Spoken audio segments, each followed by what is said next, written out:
This is a story of a small assembly company from the Bronx tried to save the Mego toy company and launched their own action figure line. This is the rise and fall of Pac Toys.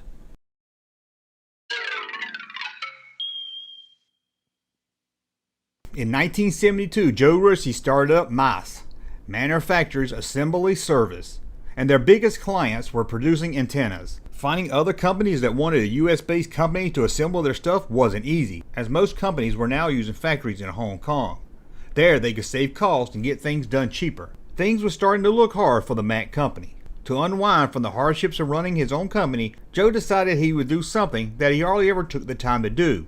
He went to lunch. He found a small, nice place there in New York that just happened to be next door to a toy company's main office. While eating his lunch, two well-dressed men came in and sat close to him. Joe wasn't the type to eavesdrop, but he couldn't help but hear the two men talking. They seemed to be upset about working with Hong Kong. He heard one man say that if he could find one US factory to assemble for him, he would give them the job tomorrow. No questions asked. Joe knew that this was the time to speak up.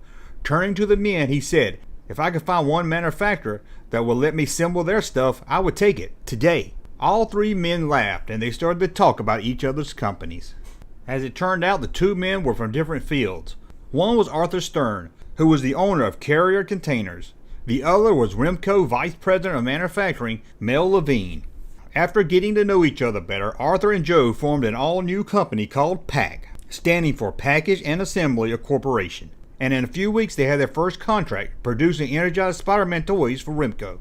As the company was starting to grow, Arthur stepped away to start up his own rack display company, but the Pac company kept moving on. Soon they landed deals with Knickerbocker, Ideal, TriStar, Kenner, Matchbox, LJN, and more, including Mego. Pac Toys was a mid-sized company with about 2,000 employees, and Joe did his best to get to know each one that worked for him. Every Wednesday his office door was open so that any worker that wanted to talk with him could. When they decided to move the company from the Bronx, he gave all the Bronx employees free bus fare to travel to the new office in New York. He would even hand out $500 in cash to the best line worker each week. Joe's business was successful, and he wanted to help share it with those to help it become a successful company. Pac Toys soon started making their own toys, and with 6 factories, he was still able to make his own toys and toys for other companies. As the 80s started, Mego Toys, who was the king of the toys of the 70s, started to feel a decline in sales. Mego owed Pac Toys $2.4 million, but Joe had a plan. He would employ the Mego staff at their present salary, use the same vendors, and help with paying off some of Mego's debt. He would also bring over Mego's top national sales rep, Mike Bayer and Pat Sedukas, and Mego's financial head, Jim Goldberg.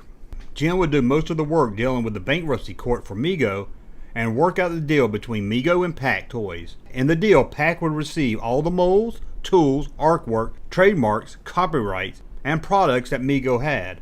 One person that didn't come along in the deal was Mego's chairman, Marty Abrams. He would have no dealings with Pac Toys. However, Marty and Joe would start up a small toy company called Phoenix Toys that lasted a few years. The first planned action figure line from Pac Toys, after it had balled up what was left of Mego, was Lord of Lights. Joe came up with the plan of light-up figures after a fishing trip with his kids and watching his kids play with action figures and a light-up glow stick. Joe's plan was to use existing molds to save costs. His first plan was to re-release Micronauts with a new light-up feature, but at the time Micronauts seemed to be a dead line, so using Micronauts tooling, the Lord of Lights action figure line was born. And Pac Toys had big plans. It would make more than just action figures. They would also have role-playing toys, a ride-on Sonic Rider that was just a retool of the Micronauts Solarin. However, those big plans that Joe had died off quickly. About the time of the launch of the action figures, Joe would plead guilty for the misuse of company funds. It seemed Joe was pre-billing factories on merchandise already assembled and ready for shipment. Joe admitted what he was doing, but also admitted that he didn't know that he couldn't do it, saying that he owned 100% of the company. With news of Joe being guilty, no one wanted to have ties with Joe or Pac Toys. Even stepping away from the company, the damage was done. What many didn't realize was that Joe and Pac Toys was the same. Pac Toys was Joe, and without Joe there was no Pac Toys. Pac Toys had become the 116th best run company in Long Island, doing about $40 million a year in the US and another 15 overseas. And almost overnight it was all gone. Gone with it was license deals for action figures and toys based on the third Rocky film that was starting to hit the market. And the big plans for Lights of the Lord? Those figures hit the store, but not much else did.